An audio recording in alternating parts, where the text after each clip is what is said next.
In this video, I'll walk through the contact history roll-up enhancement in Followup CRM.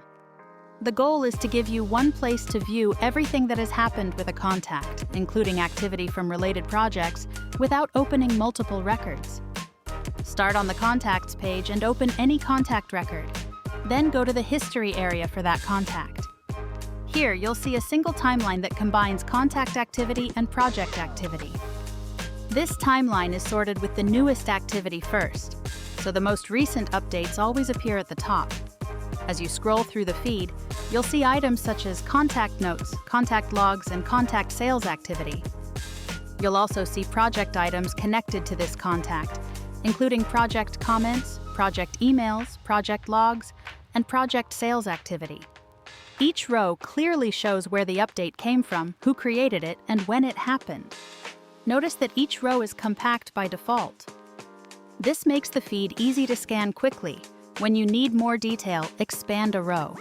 Once expanded, you can read the full content and review additional context, including related project information when it is available. Now use the filters to narrow the feed. Start with the top filter options to switch between all activity and specific activity types.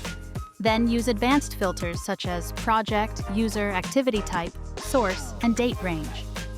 This helps you focus on exactly what you need. You can also use search to find keywords within the visible history content. Next, move to the next page of results. Even if a contact has a long activity history, everything loads quickly and is easy to scroll through. The newest updates are always at the top, and users will only see the information they have access to. Team and sub-team visibility rules still apply. In summary, Contact History Rollup provides a complete and organized timeline for each contact.